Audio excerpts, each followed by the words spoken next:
Before we dive in, this week's episode is brought to you by my free cheat sheet, 30 Top Tips to Find Time to Write. In this guide, I give you 30 ways that you can find time to write in the small gaps that appear between the various errands and tasks and responsibilities that you have in your day-to-day life. Now, you might be thinking that you don't have any time to spare, but I can guarantee these top tips will give you writing time you didn't think you had. If you thought writing always involved a pen and paper or a keyboard, think again. If you thought you needed at least an hour at a time to write your manuscript, I help you reframe that. You won't be disappointed. Get your free copy of 30 Top Tips to Find Time to Write by going to emmadesi.com/30 top tips. Okay, let's dive in to today's episode. Wow, so my goodness, it has been over 2 years since I started my podcast, Turning Readers into Writers. But what an amazing 2 years. And when I think about when I first started out, that very first trailer, that very first episode, and I remember how nervous I was about recording everything. And how new it all felt. I'd been taking courses on finding out, what technology I needed, what equipment I could use to record the episodes, how to edit them together, getting the music and graphics, and of course registering my podcast with all the different distributors. It was all so new and so scary. But the best thing I did was find a wonderful woman called Krystal Proffitt. And yes, that is her real name, Krystal Proffitt. It's fabulous. And she is fabulous because she guided me through everything that I needed to know, all those basics in lovely, easy to follow steps. She's a wonderful woman, really friendly, fantastic energy and enthusiasm for podcasting generally. So I couldn't help but enjoy that whole process with her. And I have to say, if you're even thinking about looking to start a podcast on any subject that interests you and that you're passionate about, and you're thinking about doing your own podcast, I really recommend getting in touch with Krystal, and I'll certainly put a link to her in the show notes. But let's think, I started off with those first few episodes looking at craft things, how to structure your story, what's in a scene, point of view. In fact, and even one of those early episodes was about how being a stay-at-home mum is a period of transition, or has the potential to be. And it might seem a bit of a strange episode to do, for a writing podcast, but it's one I put together because I knew there were other women like me, other stay-at-home mums who, whilst enjoying that time at home, knew they didn't want to do it forever and knew that they had this book in them, and that being at home, having that time in amongst all the chaos, was that time where they could transition into being the writer that they'd always wanted to be. And that was kind of where I was when I first started writing. And I was looking for a creative outlet to do when the kids were asleep, or just to kind of switch off from family life and perhaps even continue doing as the kids got older. And surprisingly, as I say, within all that chaos, having a bit of time at home can offer that space to think about what the future holds. Not necessarily when the kids are tiny, but as they get a bit older and they start to sleep better and mum begins to feel human again, then it can really be a time for reflection, and it genuinely can be a time for transitioning. So the first few episodes that I put out were solo episodes. It was just me, like this one, just me talking and giving my thoughts and my opinions on how to approach the craft of writing a novel.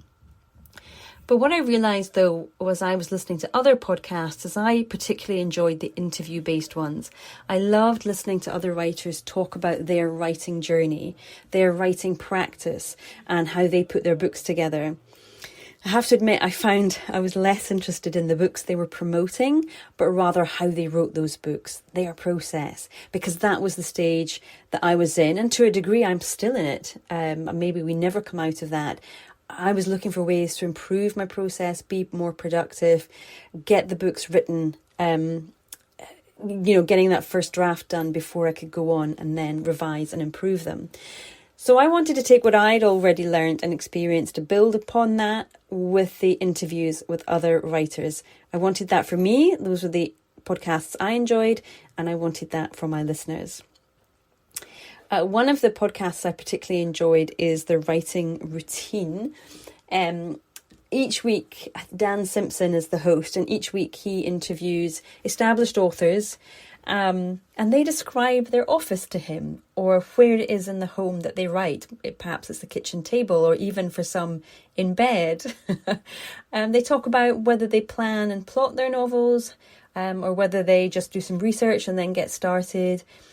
And sort of as part of that, they also talk about how they structure their day, from when they wake up to when they go to bed, and everything that is around their writing, because they have families too. Some people do have still some paid jobs as well, perhaps teaching, tutoring, that kind of thing, and they have to do their promotional work around their novels as well. So all of this, all these really nitty-gritty elements of what it is to be a jobbing writer fascinated me so much when I started out, and I wanted to do that for you. I moved away from doing the solo episodes and moved into doing the interviews. And when I think back on and listen to some of those early ones, I can really hear how nervous I was in my voice. And it makes me laugh a little bit now, because now I feel a lot more relaxed about it, a lot more confident that I can interview them and showcase my guests as best I can. And then that allows me to really listen to them as well, hear what they're saying. And I don't edit the interviews at all, unless it's a really big blooper. I don't edit them. I like putting out something that is raw, something authentic, straight off the cuff.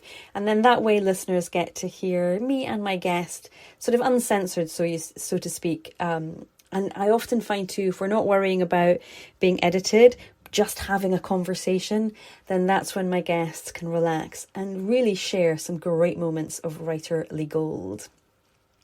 All right, so let's move on to some podcast highlights for me.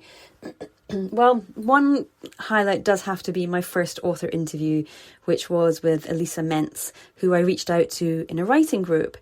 I was specifically looking for somebody who had just published their debut novel, and Elisa very kindly volunteered herself, a really brave thing to do as a brand new author. And it was also her first podcast interview, and she was doing it in her second language. And not only that, but she was being interviewed by someone who was a debut podcaster and still learning the ropes myself. So I was really grateful that she put her trust in me. I so appreciated that. But I slowly moved more and more into interviews, and a big turning point was interviewing Bethany Tucker. She is a young adult author and an editor, and since that first interview together, she's been in to talk to me a few times, both on the podcast and in my Facebook group. And she's generously shared techniques for revising. She's shared her process. So when she's editing her clients' work, this is what she does, and she takes us through that bit by bit by bit, so that you, the listener, can also take that process and apply it to your own work. There's another episode too where we talked about including diverse characters in your books, why not to be afraid of it, that we, something that we should all be encouraged to do, and not overthink it, I think is one of the things as well. Just be conscientious, mindful, and do your best. That's it really. Another great highlight for me was with the lovely Rhonda Douglas. She'd written a fantastic blog post about her 4-folder method, which I loved, and I wanted to find out more. So I asked her to come on the show and share with me more about her 4-folder method. It's a super simple and super effective way of managing your work when you're in that research and drafting phase. So you've got 4 folders, either digital or analog, whichever you prefer, or a mix of the two. And so there's 1 folder each for drafting, research, reading, and random. Random being those bizarre things that you collect along the way as you're writing your work in progress. So this is a really great way to keep all your work in one place so you don't lose anything and kind of drown in that anxiety of, I know I had this thing somewhere and I can't find it. It's in a pile on my desk somewhere, or lost on a folder somewhere on my computer. So really worth listening to that. And again, I will link to that episode in the show notes. Another episode that comes to mind is with Dr. Alexa Harrigan. Dr. Alexa is a physical therapist, and she came in to talk to us about how we can be as pain-free as possible.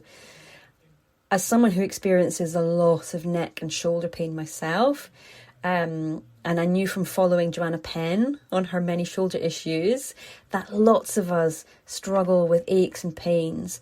A real side effect of being a writer, for sitting for so long, typing for so long, or handwriting for so long.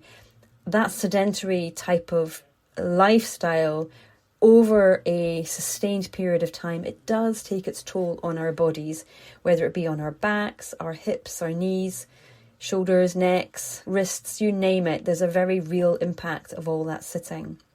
So it was great to talk to Dr. Alexa, because before we chatted, I was able to ask my audience, what are you struggling with? Where are your aches and pains? And so people could come back to me asking for advice on how to support their posture, how to straighten their backs, maybe deal with wrist pain, lower back support, and of course for myself, neck pain.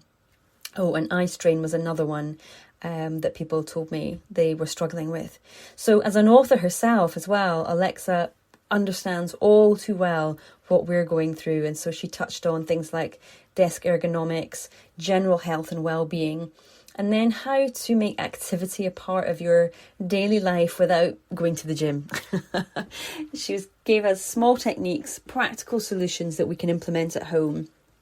Really was a great episode. So if you are experiencing any kind of pain with your body, as a result of so much sitting, then this is definitely worth listening to. Another episode I really enjoyed and learned a lot from was with author Sylvia Hubbard, who writes contemporary romance. She's a Detroit-based writer and she's prolific. And she took me through her process for writing her stories, all of which she sets in Detroit. She loves having them in her hometown. And she says she likes to weave in not just the romance, but also suspense. She really enjoys that mix of the two elements. So she's got a bit of love in there, but she's also got a little bit of suspense to keep her readers on the edge of their seats. Now, Sylvia doesn't believe that you do have to have everything worked out beforehand. She says that just having a general idea of where your story is going to go, that's enough to get started writing. And then she says you can iron out the wrinkles later. Now, one of the things that really came across with Sylvia, and something I try to remember all of the time, but don't always succeed, is that writing is fun. She seems to have this innate ability to enjoy the whole process. And she's told me that she doesn't believe in failure. She does not believe in failure. No matter whether things are going well or badly, she keeps going, she stays cheerful, she keeps upbeat, and importantly, she keeps writing her stories. And as a result, she's built up a very, very loyal following of readers. And she shares with me in the conversation we had some great ideas about how to monetize her books, to make sure she finds her readers, and also to make an income with her writing, which is something we all need to remember that we can do.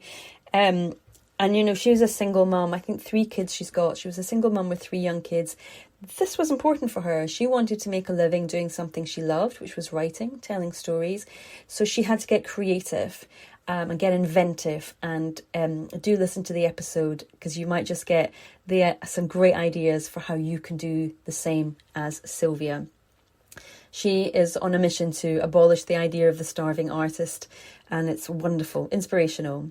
I've spoken to a number of book coaches and editors over the last 2 years, but one of my favourites is September C. Fox, when we talked about how to use a cliffhanger. And to date, it's still one of my most downloaded episodes. She's been a long-term freelance editor, and she really, really does know her stuff.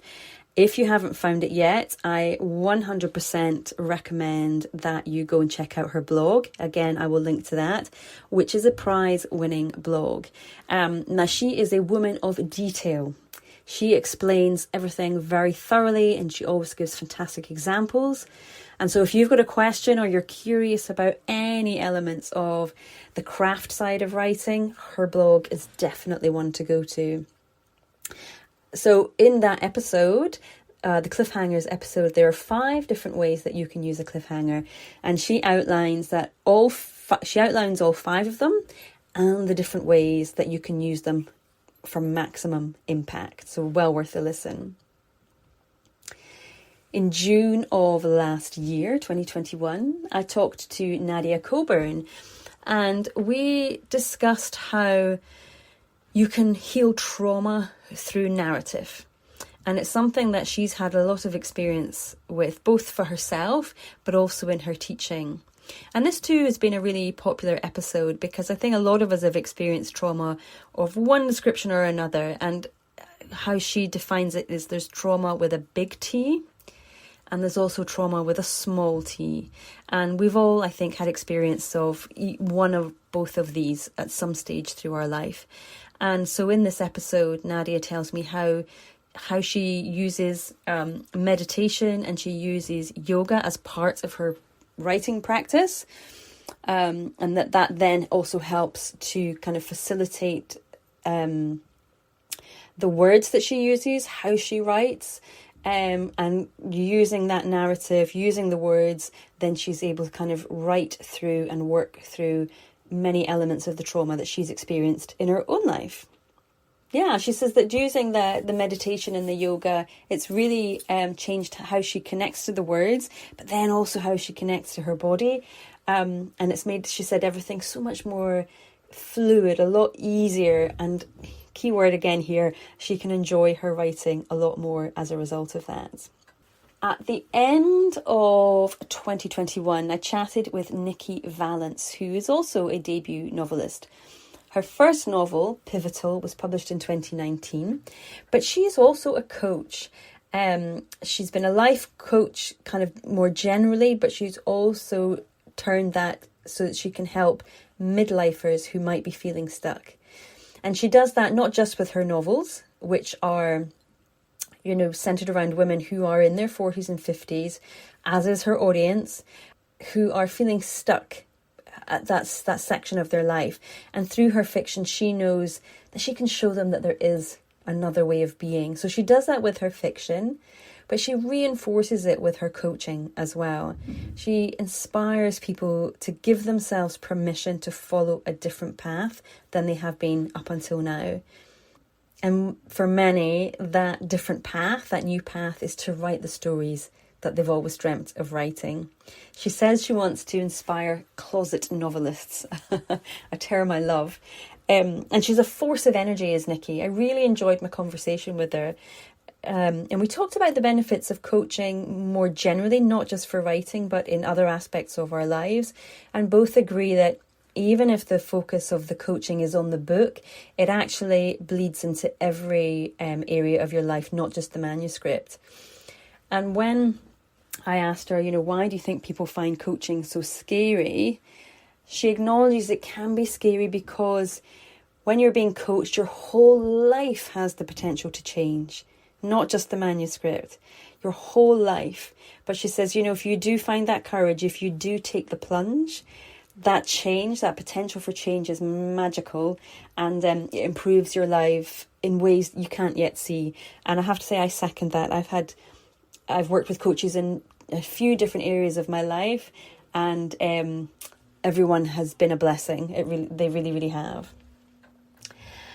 More recently, I interviewed Imogen Clark. She is the multi-million selling author of contemporary women's fiction. But despite that huge success, she is incredibly down to earth and pragmatic, and epitomises for me the working writer, the jobbing author, if you like, the career author. After raising her family, Imogen decided to take time for herself and explored what it was she wanted in that next stage of life. So not quite that transition moment as a stay-at-home mum that I mentioned at the top of the programme, but still a period of transition. And she realised that she'd always loved writing, and so she decided to invest in that passion by taking a degree course. Not only did that give her a huge amount of personal satisfaction and personal growth, but it also taught her the craft skills that she needed to improve her writing.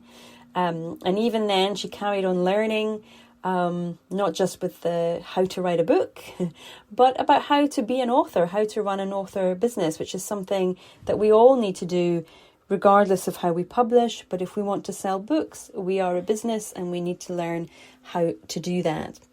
It's a fantastic interview with Imogen. I really appreciated her time.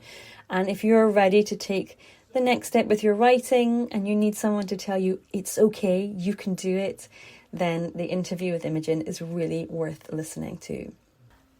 Just last month, I interviewed a lady called Yukta Asrani, who she really has, for me, epitomised taking advantage of the opportunities that lockdown has afforded us. She's really kind of made the most of it.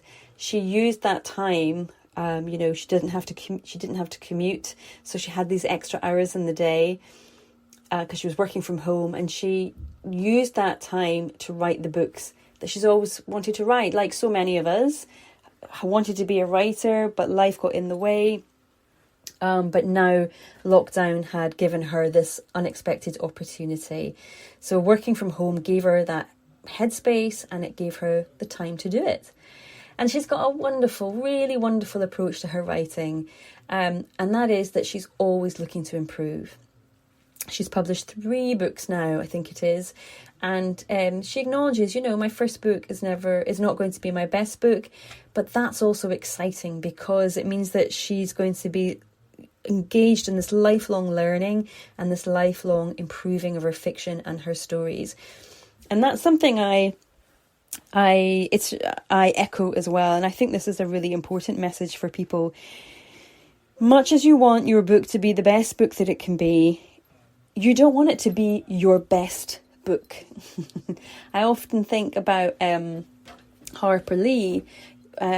She wrote the Pulitzer Prize winning To Kill a Mockingbird and then never wrote anything again. That was it. And we don't want that. I don't want that for you. I want you to feel that there is somewhere to go, that your first book is your best effort then, but you're going to be learning, you're going to be improving. And so if that helps to remove this feeling or this desire to get everything perfect, I hope that knowing that your first book is not going to be your best book gives you that permission to know that it doesn't have to be perfect. It just needs to be the best that you can make it. And your next books are going to get better and better and better. It's one of the great things about being a creative is we just keep moving on, we keep improving, and we keep experimenting and trying new things. Yukta Asrani, when we spoke, one of the things I took away from that conversation is just how much she loves the whole process, the whole experience of being a writer in the writing world, meeting other writers, working on her books, improving her dialogue, getting to know her characters, bringing them to life. Yukta's a fantastic inspiration for those of you who are worried, oh, but I don't have an MFA or an MA, or I haven't been writing for the last 30 years. She's the fantastic example of how if you have a passion and you make the decision to do it, you can write your first novel. So wonderful inspiration there. So those have been some of my highlights over the last 100 episodes. And when I was looking back at them, I saw that the first episode went live on April the 10th, 2020. And so nearly 2 years to the day from that first tentative episode is this one. For those of you who have been with me since the beginning, I want to say a big, big thank you. Thank you so much. Thank you for sticking with me. Thank you for your patience as I learn how to do this. And thank you for being part of my journey, as we grow and we evolve and we get better together. And of course, I hope that you'll be staying with me for the next 100 episodes as things continue to get better. For those of you who are new to me, I hope you've been enjoying what you've been listening to so far. And together, we're going to write our books, we're going to evolve as authors, and we're going to build our readerships. All right, that is enough for me. Thank you so much. Go listen to some of those highlights, especially if you have missed them, and let me know what you think. All right, I will see you soon. And in the meantime, enjoy and keep writing. before you go, here's a word from my friend Stephen Schneider over at Discovered Wordsmiths podcast. Hey, this is Stephen Schneider, and I know that doesn't matter because you have no idea who I am. Well, I run a podcast called Discovered Wordsmiths. This is a great podcast where we talk with brand new authors, people you've not heard of, but probably should because they have some really great books and a lot of great information that they've learned as new authors. So if you're interested, run out right now. In fact, go. It's going to disappear. You got to do it quick. Just whatever you're listening to this on, use that, look us up. That'd probably be easier. So anyway, it's Discovered Wordsmiths. Check us out. Well, thank you so much for joining me today. I hope you found that helpful and inspirational. Now, don't forget to come on over to Facebook and join my group, Turning Readers into Writers. It is especially for you if you are a beginner writer who is looking to write their first novel.